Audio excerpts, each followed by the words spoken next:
যখন ইব্রাহিম তাকে ছেড়ে যাচ্ছেন, মুখে কোনো কথা বলতে পারছেন না, হাজেরা জিজ্ঞেস করছেন, আপনি কি তাহলে আল্লাহর হুকুমে আমাকে এখানে রেখে যাচ্ছেন? উনি ইঙ্গিতে বললেন হ্যাঁ। সঙ্গে সঙ্গে হাজেরা মুখ দিয়ে বেরিয়ে গিয়েছিল, ফালাই ইউজাইয়ান আল্লাহ, তাহলে কখনোই আল্লাহ পাক আমাদেরকে ধ্বংস করবেন না। অদৃশ্যে গায়েবী আওয়াজ আসলো, লাই ইউজাইয়াক আল্লাহ, আল্লাহ তোমাকে কখনোই ধ্বংস করবেন না। কিন্তু না, কোনো মানুষ নেই, কিছুই নেই, খেলে আওয়াজ শুনলাম। এবার উনি ছুটতে শুরু করলেন।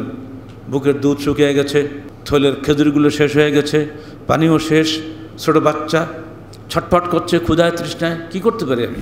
এই হলো বনু জুরহুম বংশ, যা ভবিষ্যৎ পরবর্তী কুরাইশ বংশ বলা হচ্ছে।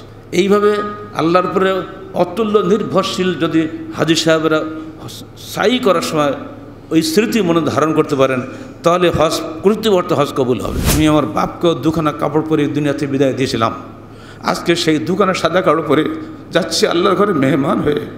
এই পোশাক কাফনের পোশাক, দুনিয়া ছেড়ে আল্লাহর কাছে চলে যাচ্ছি, দুনিয়ায় ফেরার আকাঙ্ক্ষা নাই।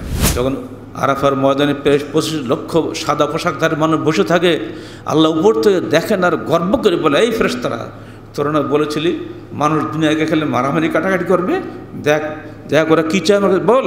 ফেরেশতারা বলবে, হে আল্লাহ, ওরা তোমার কাছে ক্ষমা চাচ্ছে, ওরা তোমার কাছে রহমত চাচ্ছে, বলে দে ওদের সব গুনাহ মাফ করে দিলাম। আহলে হাদিস আন্দোলন বাংলাদেশ, আসুন পবিত্র কুরআন ও সহিহ হাদিসের আলোকে জীবন গড়ি। আপনি যখনই তওয়াফ করবেন, প্রতি পদক্ষেপে আপনার একটি করে নেকি হবে, একটি করে গুনাহ ঝরে পড়বে এবং আল্লাহর নিকটে আপনার মর্যাদার স্তর বৃদ্ধি পাবে। এটা তওয়াফের নেকি। আর তওয়াফ কাজ সালাত, তওয়াফ হলো সালাতের মতো। তো সালাত আর তওয়াফে ফারাকেই অতি প্রয়োজনীয় কিছু কথা তওয়াফ অবস্থাতেও বলা যায়, এটুকুই, তাছাড়া আর কোনো কিছুই সুযোগ নাই। তওয়াফ শুরু করতে হয় ডান থেকে বামের দিকে যেতে হয়, কাবা বামে থাকে, ডান দিকে যেতে হয়। তওয়াফের পরে যাবেন সাই করার জন্য। যখন সাই করবেন, সে আপনার চেতনা কী থাকবে? এই সেই সাফা এবং মারওয়া, যেখানে অসহায় হাজেরা একমাত্র কলেজার টুকরা সন্তান ইসমাইলকে নিয়ে ক্ষুধায় তৃষ্ণায় পাগলের মতো ঘুরেছিলেন, একবার সাফায় একবার মারওয়ায়। সেদিনের সেই করুণ স্মৃতি এখন মনে মনে রাখুন। কেন তিনি সাহায্য পেয়েছিলেন? যখন ইব্রাহিম তাকে ছেড়ে যাচ্ছেন, মুখে কোনো কথা বলতে পারছেন না, হাজেরা জিজ্ঞেস করছেন, আপনি কি তাহলে আল্লাহর হুকুমে আমাকে এখানে রেখে যাচ্ছেন? উনি ইঙ্গিতে বললেন হ্যাঁ। সঙ্গে সঙ্গে হাজেরা মুখ দিয়ে বেরিয়ে গিয়েছিল, ফালাই ইউজাইয়ান আল্লাহ, তাহলে কখনোই আল্লাহ পাক আমাদেরকে ধ্বংস করবেন না। অদৃশ্যে গায়েবী আওয়াজ আসলো, লাই ইউজাইয়াক আল্লাহ, আল্লাহ তোমাকে কখনোই ধ্বংস করবেন না। এই অদৃশ্য আওয়াজদাতা ছিলেন জিবরিল নিজে। কিন্তু না, কোনো মানুষ নেই, কিছুই নেই, খেলে আওয়াজ শুনলাম। এবার উনি ছুটতে শুরু করলেন। বুকের দুধ শুকিয়ে গেছে, থলের খেজুরগুলো শেষ হয়ে গেছে, পানিও শেষ, ছোটো বাচ্চা ছটফট করছে ক্ষুধায় তৃষ্ণায়, কী করতে পারি আমি? তাই পাগলের মতো ছুটছেন, যদি কোনো মানুষকে পাই।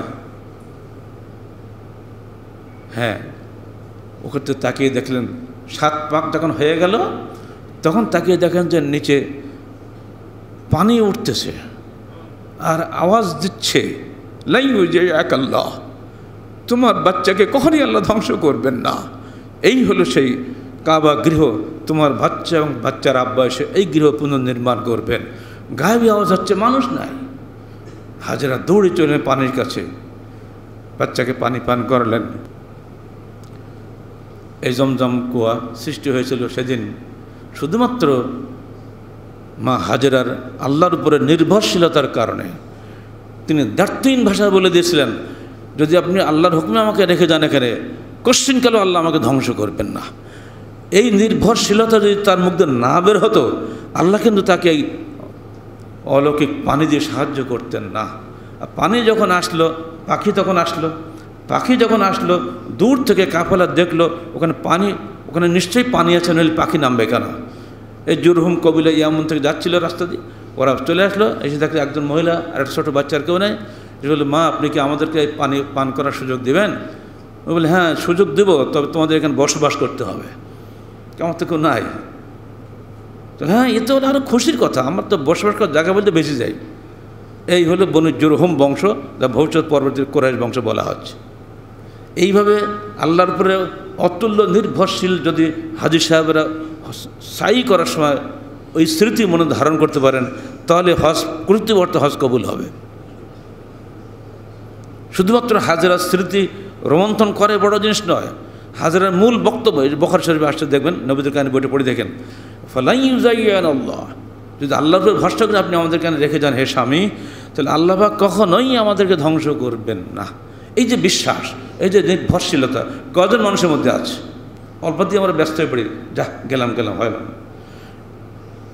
যখন সাই করব এই নির্ভরশীলতা যদি সৃষ্টি হয় ইনশাআল্লাহ, তাহলে আমার হজ কবুল হবে।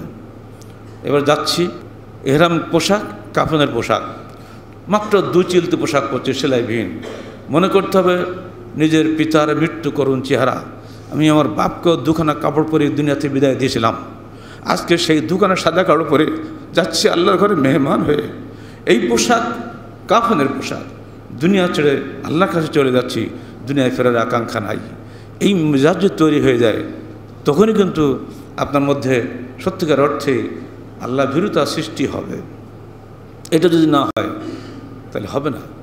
3 নম্বর, সমস্ত মুসলমানদের একটা সমতা প্রমাণ করা হয়, সবাই কিন্তু একই পোশাক পরে এহরাম পরে, সবাই কিন্তু সাদা, কেউ রঙিন নয়, সবাই সাদা পোশাক পরে যখন তওয়াফ করে, যখন আরাফার ময়দানে 25 লক্ষ সাদা পোশাকধারী মানুষ বসে থাকে, আল্লাহ উপর থেকে দেখেন আর গর্ব করে বলে, এই ফেরেশতারা, তোরা না বলেছিলি মানুষ দুনিয়াকে খেলে মারামারি কাটাকাটি করবে, দেখ দেখ ওরা কী চায় আমাকে বল। ফেরেশতারা বলবে, হে আল্লাহ, ওরা তোমাকে যে ক্ষমা চাচ্ছে, ওরা তোমাকে যে রহমত চাচ্ছে, বলে দে ওদের সব গুনাহ মাফ করে দিলাম। এই দৃশ্য হাদিস কোরআন থেকে যদি আমাদের ভিতরে বিশ্বাস সৃষ্টি না হয়, ধিক ওই হজের কোনো মূল্য নাই। রসুলের বিধান, আরাফা ময়দানে গিয়ে তোমরা জোহর আসর জমা ও কসর করো। আমরা বলছি রসুলের বিধান মানেই না, আমার মযহাব মেনে চলবো। এখানে বাংলাদেশ নয়, আমরা নিজেরা 4 জায়গায় জোহর পড়বো আলাদা, আসর পড়বো আলাদা। রসুলের বিধানের বিরোধিতা করে কোশ্চিনকালেও আল্লাহর সন্তুষ্টি লাভ করা সম্ভব নয়। বহু কিছু হচ্ছে যেগুলো হাদিস কোরআনের বিরোধী কাজ চলছে সেখানে। যারা সত্যিকারে আল্লাহকে চান তারা অবশ্যই আল্লাহ এবং রসুলের বিধান অনুযায়ী হজ করার চেষ্টা করবেন, আমাদের সব ব্যর্থ হয়ে যাবে। এবারে যখন আপনি মুজদালিফায় গেলেন, মনে মনে স্মরণ করুন, এই সেই মুজদালিফা যেখানে আবরাহা বাহিনী 60,000 সেনা দল নিয়ে হাতি নিয়ে এসে এই পর্যন্ত ঢুকতে পেরেছে, এরপর আর যেতে পারেনি। অদিয়ে মুহাসসার যখন পার হবেন, মুজদালিফার সীমানা পের হয়ে মিনার সীমানায় পড়বেন, ওইখানে ওয়াদি মুহাসসার বলে, দ্রুত হাঁটতে হয়, কারণ ওইখানেই হাতি বসে পড়েছিল। হাতিকে এত বলা হচ্ছে সামনে চলো, হাতি উল্টা চলে, কোনো মতে সামনে আর যায় নাই। আরেকটু দূরে গিয়ে মোকাম্মেস, সেখানে আবরাহার পথ প্রদর্শক আবু রেগাল ওইখানে গিয়ে হঠাৎ করে মারা গেছিল, কোনো মতেই মক্কা দিকে যেতে পারে নাই। যদি মুজদালিফায় গিয়ে এই স্মৃতি মনে না আসে, তাহলে আমার হজ কী হবে? খালি যাওয়া আসাই কাজ হবে। ওখানে আপনাকে কোনো বালিশ খেতা নিয়ে যাওয়ার হুকুম নাই, আপনি আমির হন ফকির হন, যত মানুষ যেভাবে যে পদমর্যাদার লোক আপনি হন না কেন, ওখানে গিয়ে ওই টুকরা পাথরের উপরে আপনাকে শুয়ে থাকতে হবে, যা আপনার তাই, কোনো রকম বিলাসিতা চলবে না, আমির ফকির কোনো ভেদাভেদ নাই। এই সেই মুজদালিফা। এরপর যখন মিনায় গেলেন, মিনায় গেলে আপনার করুণ স্মৃতি ফুটে উঠবেই। পিতা ইসমাইল, পিতা ইব্রাহিম তার জীবনের সবচেয়ে প্রিয় ধন, তার একমাত্র সন্তান ইসমাইলের গলায় কোরবানি দিচ্ছেন শুধুমাত্র আল্লাহর হুকুম পালন করার জন্য। সেই অতুল্য ত্যাগের স্মৃতি যদি আপনার মধ্যে ফুটে ওঠে, তখনই কিন্তু মিনায় যাওয়াটা আপনার সার্থক হবে। এবার যখন আপনি কঙ্কর মারবেন, তখন ওই স্মৃতি মনে আসতে হবে যে পিতা ইব্রাহিমকে শয়তান 3 জায়গায় ধোঁকা দিয়েছিল, ইব্রাহিম তুমি সন্তান হত্যা করো না, তুমি তো একটা স্বপ্ন দেখেছো মাত্রটা, আল্লাহর হুকুম নয়। ইব্রাহিম 3বার পাথর ছড়ে শয়তানকে হটিয়ে দিয়েছিলেন। ওই স্মৃতি যখন মনের মধ্যে আসবে, তখনই আপনার হজ কবুল হবে। এবং আপনিও চিন্তা করবেন, শয়তান তো আমাকে প্রতি মুহূর্ত দাগা দিচ্ছে, আমিও শয়তানের বিরুদ্ধে, আমার পিতা ইব্রাহিম যেমন পাথর মেরেছিল, আমি শয়তানের বিরুদ্ধে সামনে থুক মারব। সালাতের মধ্যে একদল শয়তান ডিস্টার্ব করে না, খালি সালাদ ভুল করে যায়, কেরাত ভুলে যায়, ডিস্টার্ব করে না। ওর গ্রুপের নাম খেনজাব, একটা পার্টি আছে ইবলিসের, ওদের কাজ হলো মুসলমানদের সালাত নষ্ট করা। আল্লাহ রাসূল বলছেন, যখন শয়তান তোমার মধ্যে এসে গেছে বলতে বুঝতে পারবা, তখন তুমি 3বার আউযু বিল্লাহি মিনাশ শাইতানির রাজিম বলে বাম দিকে 3বার থুক মারবা। ওদিন ইব্রাহিম বলেছিলেন পাথর তুমি মারো থুক। তাহলে দেখা হলো এই শয়তানের বিরুদ্ধে সংগ্রাম করার মেজাজ যদি তৈরি হয়ে যায় তাহলে মিনাতে পাথর মারাটা আমার সার্থক হবে। এবার আপনি পাথর মেরে চলে আসছেন তওয়াফ ইফাজা করার জন্য আল্লাহর ঘরে, যেখান থেকে আপনি গিয়েছিলেন এহরাম বেঁধে আরাফাতে, সেখান থেকে আবার ফিরে এলেন হজ করে আল্লাহর ঘরে তওয়াফ ইফাজা করার জন্য। তওয়াফ ইফাজা করার সময় আপনি ভাবতে হবে এই তো সেই জায়গা যেখান থেকে আমার হজ পরিপূর্ণ হয়ে গেল। তওয়াফ ইফাজার আগে যদি মৃত্যুবরণ করতাম তাহলে এই নেকি থেকে মাহরুম হয়ে যেতাম। তওয়াফ ইফাজা শেষ হওয়ার সঙ্গে সঙ্গে আনন্দে উচ্ছ্বাস, চোখ দিয়ে পানি বের হবে আপনার যে হ্যাঁ আমার হজ পূর্ণ হয়েছে, এখন মরলেও আর আমার দুঃখ নাই। এরপরে যদি আপনি দেরি করেন তাহলে আপনাকে তওয়াফে বিদায় করতে হবে, বিদায়ী তওয়াফ করে বাড়িতে বেরিয়ে চলে আসতে হবে। এই যে হজের স্মৃতিগুলা সঙ্গে সঙ্গে আপনার জীবনের স্মৃতিগুলো যখন চলে আসতেছে তখনই আপনি দেখবেন যে আপনার হজ সত্যিকার অর্থে জীবনটাকে পরিবর্তন করে দিয়েছে। এই পরিবর্তিত জীবন যখন ফিরে আসবে তার মাধ্যমে দুনিয়া সুন্দরভাবে আবাদ হবে, সে কখনো দুনিয়ায় বিপর্যয় ঘটাবে না, সে সবসময় সমাজের সুন্দর শান্তি ও শৃঙ্খলা কায়েমের জন্য চেষ্টিত থাকবে।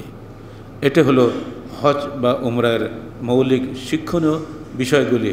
এই গুরুত্বপূর্ণ বিষয়গুলি প্রত্যেক হাজী সাহেবের অন্তরে লালন করতে পারলে হয়তো বা আমাদের জীবনে হজ সার্থক হবে।